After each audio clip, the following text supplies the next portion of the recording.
On va donc maintenant commencer par cet exposé qui va nous amener à entrer un petit peu dans le vif de la thématique de cette fin d'après-midi du 4 février. Donc j'ai intitulé cet exposé la méthode socio-biographique face aux défis de cohésion sociale et d'éducation plurilingue. Et je vais commencer cet exposé par vous présenter un petit peu le plan que je vais suivre. Donc tout d'abord, je vais vous parler en quelques mots du livre. Hein, qu'est-ce qui nous réunit ce soir? C'est quand même une réunion autour d'un livre qui, l'auteur du coup de ce livre qui est là, présente devant vous. Je vais donc me présenter à la fois un petit peu en synchronie, puis je vais donner quelques éléments de mon parcours. Je vais ensuite vous parler des défis auxquels on se trouve confronté aujourd'hui dans le champ qui est celui de l'interculturel, du plurilinguisme. Je vais vous présenter les processus qui m'ont amené à construire un certain nombre de réponses, quelques mots sur comment faire et pour finir, donc, quelques mots sur les finalités de mon action. Donc, alors, ce livre... c'est un essai d'abord, je dirais, puisque j'aime bien ce genre de l'essai, j'aime bien m'y référer. C'est un essai, je dirais, d'abord pour résister et proposer d'autres normes. En effet, cet ouvrage s'intitule « Recherche biographique en contexte plurilingue, cartographie d'un parcours de didacticienne ». Donc c'est un essai pour cartographier mon parcours et montrer que ce parcours, il est composite, il est humain, il est composite, et donc il s'oppose au discours identitaire qui tente à dominer un certain nombre de secteurs institutionnels de notre société. C'est aussi un discours de résistance à l'idéal de conformité des individus, à l'idée, au fantasme d'une homogénéité qui régnerait sur un certain nombre d'individus et de professions en France. Et puis, c'est aussi l'espoir de rendre visible, ou plus lisible en tout cas, d'autres critères pour donner de la cohérence à un parcours personnel et professionnel dans un certain nombre de champs que je vais préciser. Mais c'est aussi, comme vous le savez, pour ceux d'entre vous qui vous référez au langage, à la linguistique, vous savez que dire, c'est faire. Donc écrire un livre, c'est aussi conquérir la pluralité nécessaire à la créativité, à la liberté d'agir, à la liberté de penser, à l'autonomie, à la consistance de mes engagements, puisque cette conquête de la pluralité, il faut sans cesse la renouveler, elle n'est jamais acquise. Et puis, c'est un ouvrage qui ouvre sur une discussion autour des questions éthique de la pluralité, notamment dans le champ qui nous réunit ce soir, qui est celui de l'accompagnement. Voilà. Alors, je me définirais comme conceptrice et théoricienne de démarches d'accompagnement d'adultes en mobilité entre divers groupes sociaux, culturels, linguistiques. Voilà, c'est un petit peu comme ça que je me définirais aujourd'hui. Je suis, sur le plan plus institutionnel du terme, professeur des universités et je suis responsable d'un Master 2 en français langue étrangère et langue du monde, dans le cadre donc de Sorbonne Nouvelle Paris 3, Sorbonne Paris Cité, tout ça, ce sont des terminologies associées à des regroupements institutionnels qui sont en cours. J'ai indiqué en bas de diapo le titre du doctorat que j'ai soutenu en 1993, vers une approche relationnelle de la communication interculturelle, où on voit que les termes, on n'aura pas l'occasion de les approfondir beaucoup ce soir, mais tous les mots sont importants, évidemment, comme toujours dans un intitulé, relation, communication et interculturelle, on y reviendra. Et puis j'ai mis aussi un lien qui peut intéresser certains d'entre vous vers un séminaire doctoral que j'ai animé cette année sur la recherche sociobiographique. Alors, quelques mots puisque dans les pratiques d'accompagnement, dans les pratiques de formation que j'ai été amenée à diriger, on a pris l'habitude j'y reviendrai longuement, de travailler aussi sur le sujet, l'identité en relation avec son histoire, la genèse d'un agir professionnel, genèse d'un agir professionnel, de recherche. Je vais dire 2 mots sur 2 éléments clés de mon histoire, au travers de l'empreinte scolaire et de la relation à l'espace et à la modernité, donc qui sont des termes que j'emprunte à Danilo Martuccelli, dont vous pouvez voir, pour ceux qui sont adhérents à la FAP, une série de conférences, mais pas seulement, puisqu'elles sont en accès libre. Donc Danilo Martuccelli utilise la notion d'épreuve pour parler des individus, et ces 2 épreuves sont importantes à ses yeux et aux miens aussi, puisque finalement l'empreinte scolaire dans le cadre de mon histoire, je dirais que j'ai été une bonne élève sur fond d'insécurité, puisque j'ai vécu mon itinéraire scolaire, ce qu'on appelle le métier d'élève, sur fond d'insécurité, puisque ce qu'on appelle l'insécurité linguistique dans le champ de la didactique des langues, ce que les didacticiens appellent aujourd'hui, ou les sociolinguistes appellent aujourd'hui, l'intériorisation de la domination linguistique et culturelle, ce qui m'a permis de comprendre un petit peu ce que peut éprouver une minorité linguistique, une minorité culturelle, puisque moi je suis issue d'un milieu agriculteur dans le sud-ouest de la France, et que j'ai eu la chance d'avoir des grands-parents qui parlaient l'occitan, qui le pratiquaient au quotidien, mais qui ne le transmettaient pas aux générations suivantes, la génération de leurs enfants et puis de leurs petits-enfants. Et donc ce vécu d'une langue du quotidien qui n'est pas transmise m'a amené, je pense, à une compréhension muette de formes instituées de la domination en France.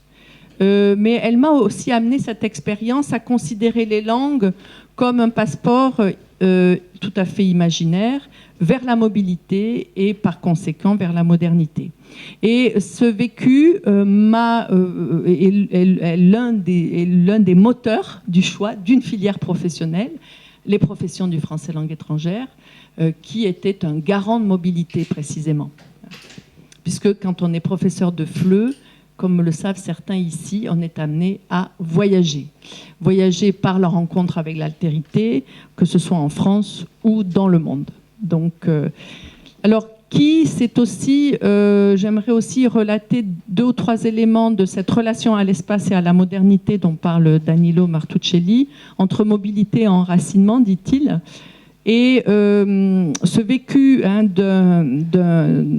d'une enfance dans le sud-ouest et ensuite d'une jeunesse parisienne m'a amené à être en empathie, en résonance avec ce que Ludi et Pi décrivent dès les années 80, en 86, au travers d'un ouvrage extrêmement intéressant intitulé « Être bilingue », dans lequel ils disent « Le migrant doit mettre en relation 2 mondes de culture articulés autour de la langue d'origine et de la langue d'accueil. » Et donc ce vécu migratoire associé à des va-et-vient entre langue et culture va être une empreinte fondatrice de ma personnalité et de mes choix professionnels notamment.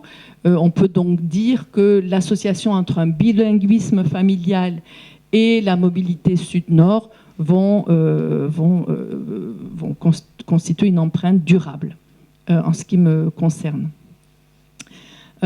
Alors ces empreintes, elles sont synonymes de quoi ? De capacité de transfert et de contre-transfert culturel et linguistique, de capacité de métissage au sens large du terme, et de capacité de reliance. Alors, reliance entre les humains, entre les groupes sociaux, mais aussi capacité d'accompagnement des processus de compréhension de phénomènes associés aux mobilités.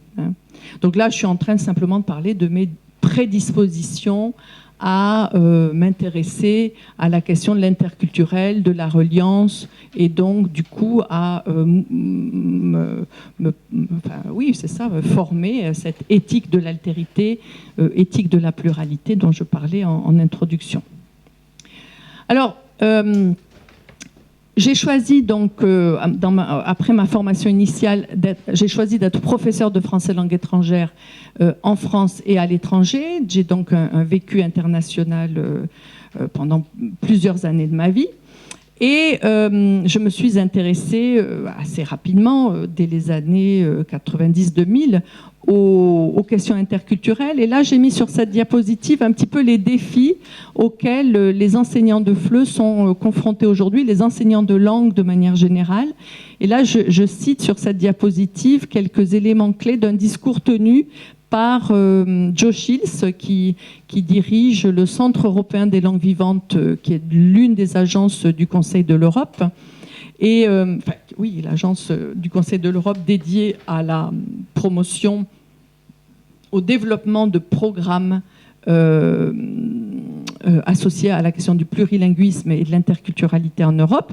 Alors, Joe Shields dit cela dans l'un de ses discours, je crois que c'est un discours de 2008. Excusez-moi. Je viendrai à Joe Shields juste après. Juste cette diapo, en fait, elle fait référence à... Finalement, qu'est-ce qu'on observe? Dans quel contexte sommes-nous? On est face à un certain nombre de défis, me semble-t-il, puisque la France est composite, elle est métisse, elle est plurilingue. Un certain nombre de travaux dénombrent les langues parlées en France, on avoisine les 70, etc. Donc il y a un certain nombre de questions qui se posent autour de peut-on, doit-on didactiser, accompagner cette pluralité. Et d'autres questions, par exemple, que se posent mes étudiants en master à Paris 3, quelle est l'utilité pour l'enseignant et plus largement pour tout accompagnant aujourd'hui de sémiotiser sa propre pluralité, d'en faire l'histoire, celle de ses élèves et pour les professionnels de la relation, celle de ses clients. Faut-il en faire une méthode? Si oui, quelles compétences professionnelles faut-il posséder pour prendre en compte cette pluralité chez les apprenants, chez les élèves, chez les clients que l'on accompagne quand on est coach? Est-ce que cette compétence d'accompagnement de la pluralité peut être reconnue et ouvrir vers un emploi? Est-ce que cette compétence peut être mise en valeur sur un CV et est-ce qu'on peut briguer un emploi dans lequel on va mettre en avant ses capacités à comprendre la pluralité, à être dans une relation ouverte à l'altérité, à faire quelque chose avec ça? Donc pour moi, ça, ce sont de vraies questions aussi en relation avec ma posture professionnelle de formatrice et de responsable de master professionnel. Alors, je viens donc au discours de Joe Shields, auquel je faisais référence il y a un instant, qui dit ceci, hein. L'éducation plurilingue et interculturelle est un processus visant à permettre aux apprenants de devenir des citoyens et acteurs sociaux actifs et responsables, démocratiques, tolérants et ouverts d'esprit dans des sociétés de plus en plus marquées par la diversité culturelle et linguistique. Donc là, on est sur un discours européen. Et il ajoute, les langues ne sont pas seulement conçues comme des instruments à maîtriser à des fins de communication, mais aussi comme des outils transversaux, favorisant apprentissage, développement personnel, expression créative, développement de la culture, acquisition de valeurs, socialisation et construction de l'identité. Vous voyez que la liste est impressionnante.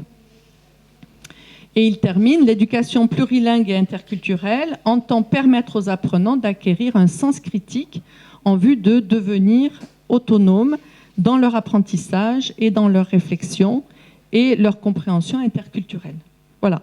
Donc vous voyez que quand je parlais de défi, ce n'est pas une mince affaire que d'être aujourd'hui formateur, professeur dans le domaine des langues et des cultures, acteur dans le champ de l'accompagnement, et souhaitant se situer, situer sa pratique, situer ses méthodes en réponse à cet idéal défini, là, bien retracé dans les 2 ou 3 diapos qui viennent de passer. Voilà. Alors, donc, la question, évidemment, c'est quelle réponse? Alors, dans l'ouvrage, j'essaye de retracer la genèse d'un certain nombre de réponses que j'ai été amenée à constituer au fil des années, dans différents contextes et face à différents publics. Et il me semble que finalement, mon travail consiste à créer des médiations instituantes entre des formes et des forces. Voilà, tout simplement. Alors, on va essayer de voir, ce que ça signifie. C'est-à-dire que finalement, je propose à des individus, j'ai été amenée en contexte, et je continue, à proposer à des individus et des groupes dont je reconnais les caractéristiques plurilingues, pluriculturelles. Quand je dis plurilingue, ce n'est pas seulement des gens qui parlent plusieurs langues, ce sont des gens qui, comme moi, ou comme d'autres ici, ont un registre de langue dans lequel il n'y a pas seulement les codes normés d'une langue, mais aussi des traits linguistiques qui ne sont pas exactement les traits linguistiques normés, conformes à la norme scolaire. Donc le plurilinguisme ici, il est entendu comme un plurilinguisme à la fois sur le plan des langues, mais aussi sur le plan des variations au sein d'une même langue. J'ai un petit peu évoqué les parlers régionaux, les langues que nous connaissons en France à travers nos régions. On peut étendre cela à l'ensemble des pays de la planète où, dans chaque pays, ces formes de plurilinguisme existent et sont plus ou moins assumées, plus ou moins reconnues, plus ou moins masquées, plus ou moins cachées. Sachant qu'en France, les masques et les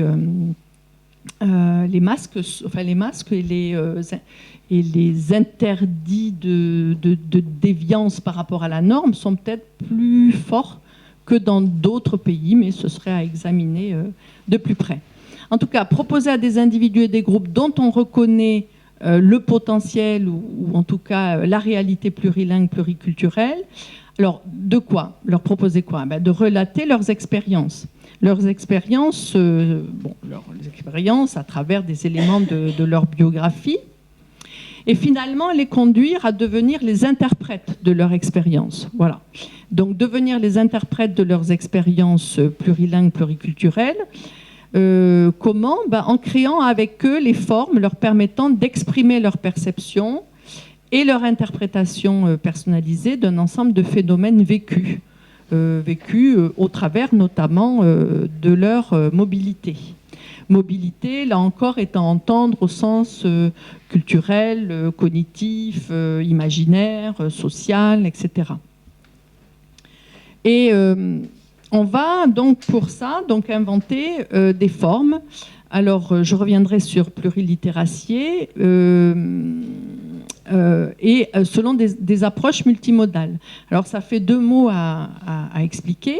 Donc, plurilittératie, ça veut dire tout simplement, si j'ose dire, qui n'emprunte pas seulement au code de l'écrit, mais aussi à d'autres codes. Et selon des approches multimodales, ça veut dire en utilisant le geste, la parole, bien sûr, le mouvement, le corps, etc.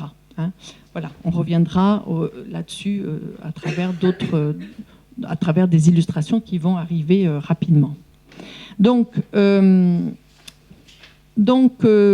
ça, on ne va pas le faire tout seul, on va le faire dans le cadre d'institutions éducatives, formatives, ouvertes au changement, c'est-à-dire qui soient quand même réceptives à ces propositions pédagogiques. Voilà.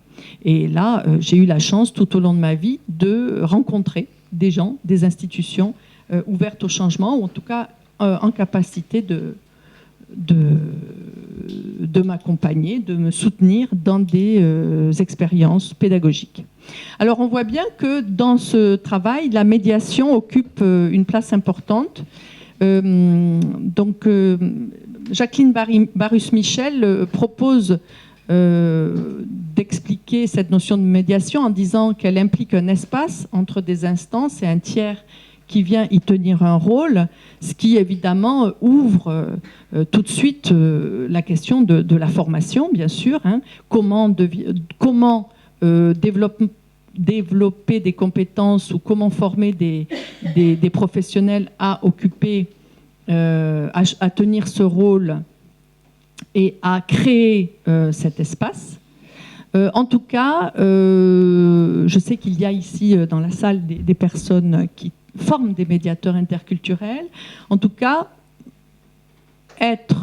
travailler sur cette question de médiation, ça veut dire qu'on suppose l'existence de pôles en tension entre lesquels devrait exister plus de cohésion et notamment de cohésion sociale. Alors, on va donc, au fil des années, je vais être amenée à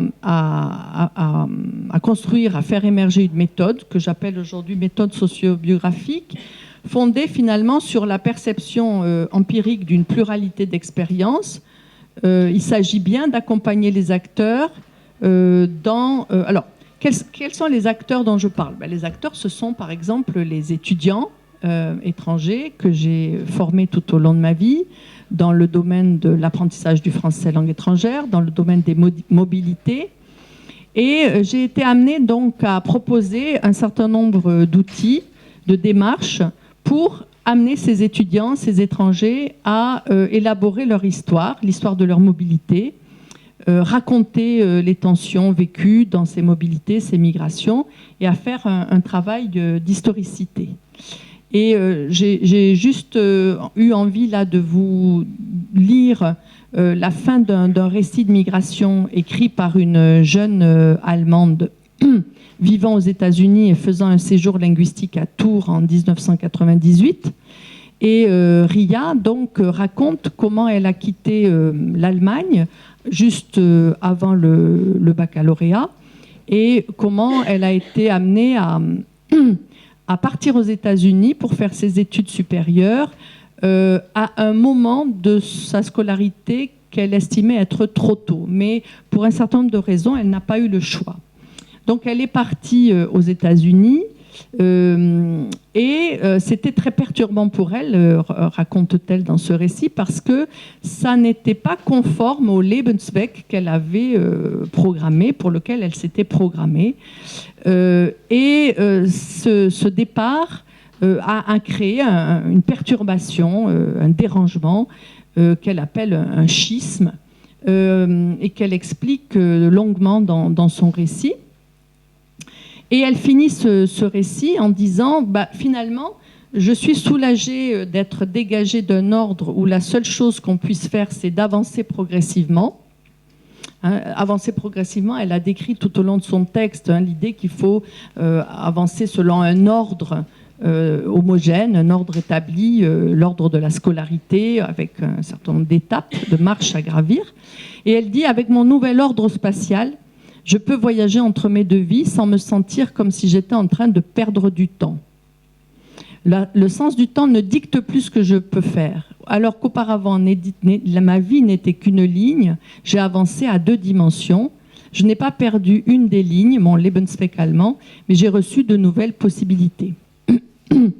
Et donc ce récit de Ria est assez fondateur, a été un moment fondateur pour moi, puisque j'ai pu comprendre à travers son récit comment finalement elle construisait une personnalité que Zygmunt Bauman appellerait liquide, c'est-à-dire une capacité à circuler entre ces deux vies et à être finalement plutôt soulagée du fait de ne plus être dans ce diktat d'avancer sur une voie, la voie programmée, mais au contraire de pouvoir finalement jongler et avoir deux vies. Alors que dans un premier temps, dans le texte, elle explique que ça a été une vraie difficulté pour elle pendant un certain temps d'avoir des moments de vie en Allemagne et des moments de vie aux États-Unis et clivés, et qu'elle ne pouvait pas relier l'un à l'autre. Et progressivement, elle découvre que finalement, voyager entre les deux, c'est être d'une certaine manière plus riche. J'ai reçu de nouvelles possibilités, donc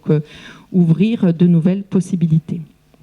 Alors, ces travaux sur lesquels je passe très vite sont des travaux extrêmement puissants, puisque c'est par l'expressivité des étudiants, des acteurs de la mobilité, qu'on va se rendre compte finalement de l'importance pour eux de travailler la question de la mobilité, de travailler la pluralité qui les habite, dans les pluralités dans laquelle ils ne sont pas forcément à l'aise, qui est parfois une pluralité difficile à gérer, conflictuelle, qui clive, dans lequel on a du mal à relier les choses.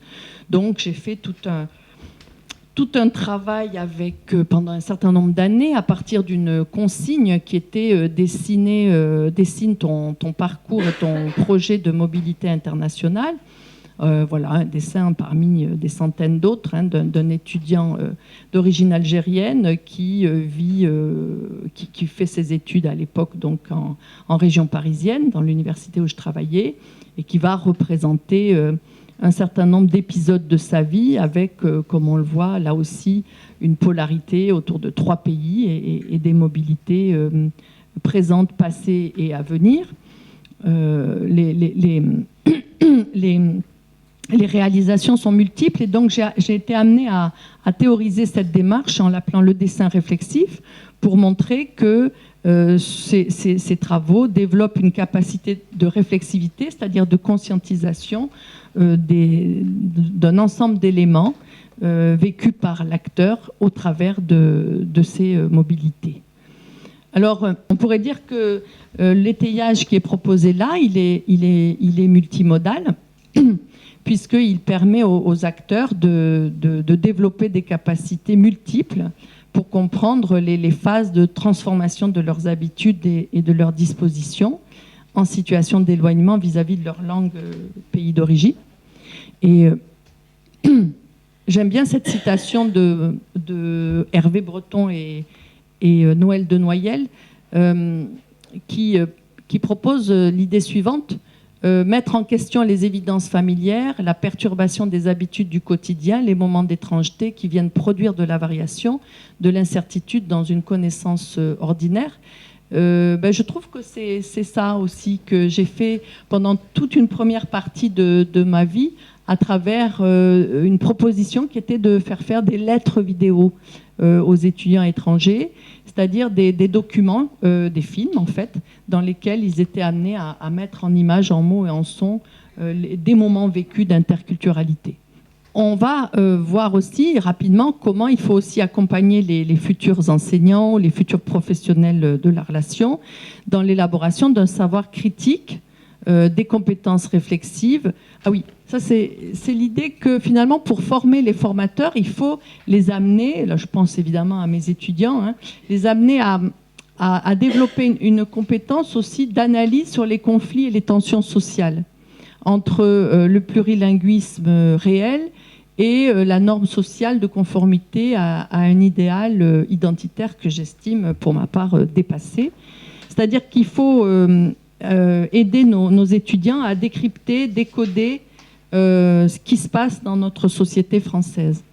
Et là, j'ai mis quelques diapos qui ont été réalisés en 2005 par un groupe de 30 étudiants en 3e année de licence à Cergy, dans le cadre d'un cours que je faisais, qui était un cours d'anthropologie culturelle. Et donc la consigne que je leur avais donnée, c'était une consigne que j'empruntais à Pierre Bourdieu, qui faisait travailler ses étudiants du Collège de France sur dessiner une société. Et moi, je leur avais demandé de dessiner la société française. Et Sheran, l'un d'entre eux, a décidé de collecter l'ensemble des dessins réalisés et d'en tirer un exposé. Et donc, on est en 2005, c'est une année particulière, me semble-t-il, en France, 2005. Pour quelle raison ? La crise des banlieues, tout ça, ça a été réalisé avant, après, en tout cas c'était au second semestre, donc c'était peut-être juste après. Donc, on est à Cergy-Pontoise, un groupe d'une trentaine, quarantaine d'étudiants. Et donc, Sheran essaye de faire un petit peu la synthèse des dessins qui sont amenés par lui, ses camarades dans la classe. Et voilà, je ne vais pas évidemment faire l'exposé de Sheran, parce que c'est un exposé qui a duré longtemps, mais il repère comme ça un sentiment de peur, de danger, l'idée d'une France assiégée. Mais il montre aussi, finalement, il fait ce graphique pour montrer qu'à travers les dessins qu'il a collectés dans la classe, eh bien, on voit apparaître les notions, enfin, les valeurs de liberté, égalité, fraternité sont repérables.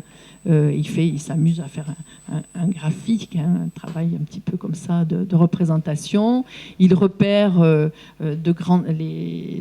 la question des inégalités, la question de la richesse et de la pauvreté. Voilà. Donc ce n'est qu'un exemple pour vous montrer comment finalement on peut être amené à proposer à de futurs professionnels. Là, ils sont en L3. Ça pourrait être fait aussi dans d'autres secteurs de la formation initiale ou continue. Comment on se représente notre pays et comment on peut travailler sur les représentations de la diversité, des rapports de domination, des questions d'injustice sociale, des questions de diversité au sens très large du terme, pour amener ces jeunes à ne pas considérer que ces questions sont à l'extérieur et ne sont pas finalement déterminantes pour forger une posture professionnelle, notamment dans le champ de la mobilité. Alors, bon, j'ai été amenée à développer aussi les démarches portfolio. Portfolio du praticien réflexif, portfolio de l'enseignant.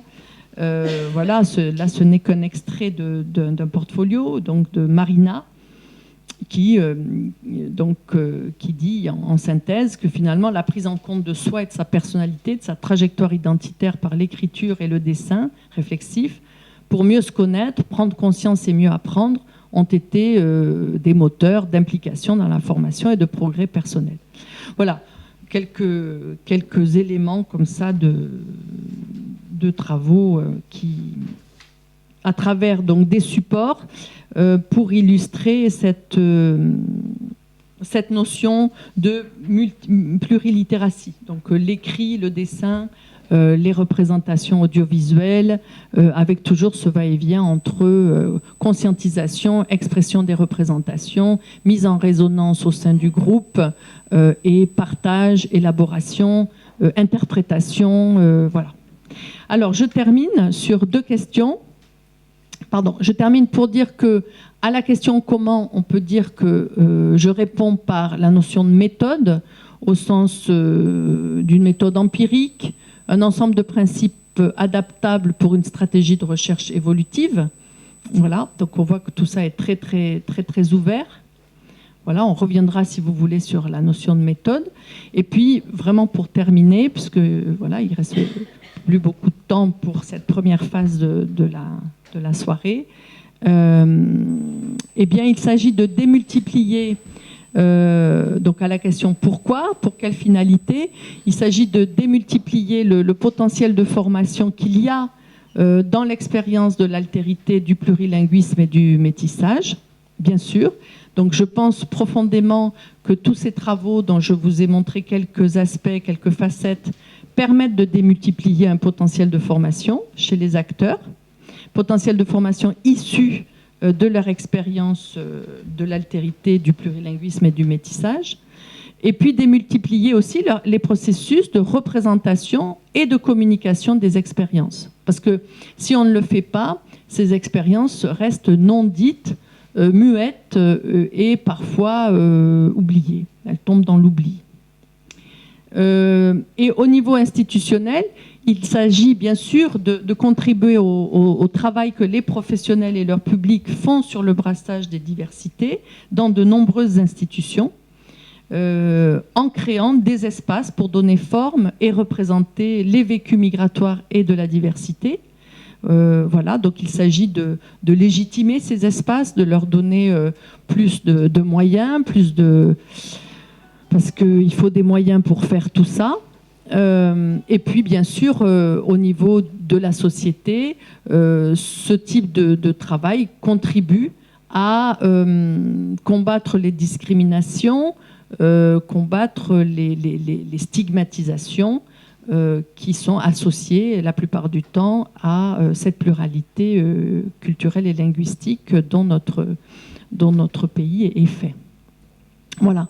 Alors, je voulais terminer par une diapositive représentant la première de couverture de l'ouvrage, où vous reconnaissez l'un des dessins que j'ai présenté tout à l'heure, et puis donc une des citations du collègue Jean-Louis Schist qui a préfacé ce livre.